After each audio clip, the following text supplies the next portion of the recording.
할렐루야. 오늘 본문 말씀은 시편 68편 5절로 6절까지의 말씀입니다. 시편 68편 5절로 6절까지의 말씀을 다 함께 봉독하시겠습니다. 그의 거룩한 처소에 계신 하나님은 고아의 아버지이시며 과부의 재판장이시라. 하나님이 고독한 자들은 가족과 함께 살게 하시며 갇힌 자들은 이끌어내사 형통하게 하시느니라. 오직 거역하는 자들은 거처는 메마른 땅이로다. 아멘. 할렐루야. 저는 오늘 봉독하신 말씀을 통해 소외된 이들을 사랑하시는 하나님, 이와 같은 제목으로 잠시 하나님이 우리를 사랑하시는 그분의 공의에 대해 잠시 은혜의 말씀을 나누길 원합니다. 첫째로, 하나님의 공의는 공경에 처한 사람들을 구하는 것입니다. 하나님은 공경에 처한 사람들을 구원하시고 고아와 과부를 돌보시는 것을 우리가 함께 동참하시길 원하십니다. 우리 주변에는 공경에 처한 이웃들을 많이 볼 수가 있습니다. 우리는 그들을 돕고 기도함으로써 하나님의 공의를 실천하며 하나님의 사랑을 나누는 삶을 살아가야 합니다. 미가서 6장 8절의 말씀입니다. 사람아, 주께서 선한 것이 무엇임을 내게 보이셨나니 여호와께서 내게 구하시는 것은 오직 정의를 행하며 인자를 사랑하며 겸손하게 내 하나님과 함께 행하는 것이 아니냐. 아멘. 하나님은 세상을 사랑하시고 그의 백성이 우리들이 하나님의 공의를 함께 행하며 나아가기를 원하고 계십니다. 두 번째로, 하나님의 공의는 가난한 사람을 사랑하는 것입니다. 성경에서 공의는 사랑의 표현입니다. 성경 레위기 19장 9절로 10절에는 발에 떨어진 이삭은 가난한 자들을 위해 남겨두어야 한다고 말하고 있습니다. 그리고 노예를 해방할 때도 가난한 자들이 다시 노예가 되지 않도록 재산을 주어야 한다고 신명기 24장 12절로 13절에 기록되어져 있습니다. 반면에 고리대금으로 가난한 자들을 괴롭게 하는 사람들은 그들은 비난을 받아야 마땅하다고 시편 15편 5절에 기록되어져 있습니다.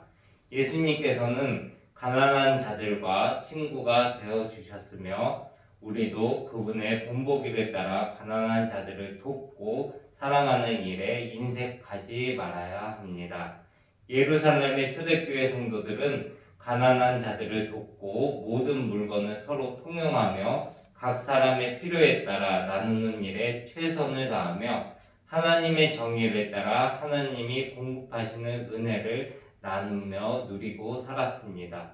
우리도 초대교회 성도들처럼 내 이웃의 어려움을 함께 나누며 하나님의 정의를 이루고 전하는 주의 백성들이 다 되어야 합니다. 세 번째로, 하나님의 공의는 공정한 재판을 이루시는 것입니다. 이 세상의 정의는 타락도가 심하여 돈 없고 힘없는 사람들이 불이익을 당하고 억울한 일을 당하는 경우가 너무나도 많습니다. 그러나 공의로우신 하나님께서는 이들을 위해 정의의 재판장이 되어주신다고 말씀하고 계십니다. 시편 82편 2절로 4절까지의 말씀입니다. 너희가 불공평한 판단을 하며 악인의 납보기를 언제까지 하려느냐. 가난한 자와 고아를 위하여 판단하며 곤란한 자와 빈궁한 자에게 공의를 베풀지며 가난한 자와 궁핍한 자를 구원하여 악인들의 손에서 건질지니라 하시는도다. 아멘. 무전유죄, 유전무죄라는 원리가 난무하는 세상의 불의한 법정은 하나님께서 책망의 대상으로 삼으십니다.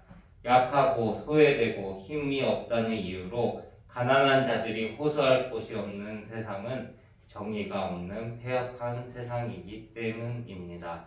하나님은 가장 외롭고 힘없는 사람들도 마음 편히 살 수 있도록 가르고 공정한 재판장이 되어 억눌리고 갇힌 자들에게 자유를 주시는 분이십니다. 시편 146편 7절로 9절의 말씀입니다. 억눌린 사람들을 위해 정의로 심판하시며 줄인 자들에게 먹을 것을 주시는 이시로다. 여호와께서 갇힌 자들에게 자유를 주시는도다. 여호와께서 맹인들의 눈을 여시며 여호와께서 비굴한 자들을 일으키시며 여호와께서 의인들을 사랑하시며 여호와께서 나그네들을 보호하시며 고아와 가부를 붙드시고 악인들의 길은 굽게 하시는도다. 아멘. 하나님은 약하고 소외된 사람들을 돌보시며 악인들의 길은 굽게 하시는 분이십니다.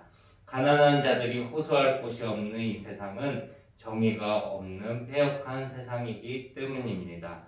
그러므로 하나님께서는 우리의 약하고 소외된 모든 것들에 하나님께서 강하고 풍성함으로 채워주시는 하나님으로 우리와 함께하여 주십니다. 오늘 말씀을 정리하고자 합니다. 사랑하는 성도 여러분, 우리는 서로를 돌보며 하나님의 공의를 실천해 나아가야 합니다.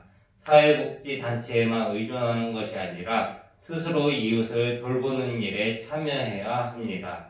어려운 이웃을 돕고 가난한 이들을 돌보며 하나님의 공의를 실현하는 세상을 만들기 위해 함께 힘을 모아주시길 간절히 부탁드립니다. 여러분 모두가 하나님의 공의를 이루어가는 과정 속에서 진정한 기쁨과 축복을 누리시길 예수님의 이름으로 축복합니다. 기도하겠습니다. 사랑과 은혜와 자비가 무한하신 하나님 아버지, 우리가 사랑으로 이웃을 돌보며 하나님의 공의를 실천하는 곳에 축복하여 주시고 어려운 이웃을 도우며 가난한 이들을 돌봄으로써 하나님의 섭리를 이루는 모든 일에 주의 영광만을 나타나게 하옵소서. 감사드리며 예수님의 이름으로 기도드립니다. 아멘.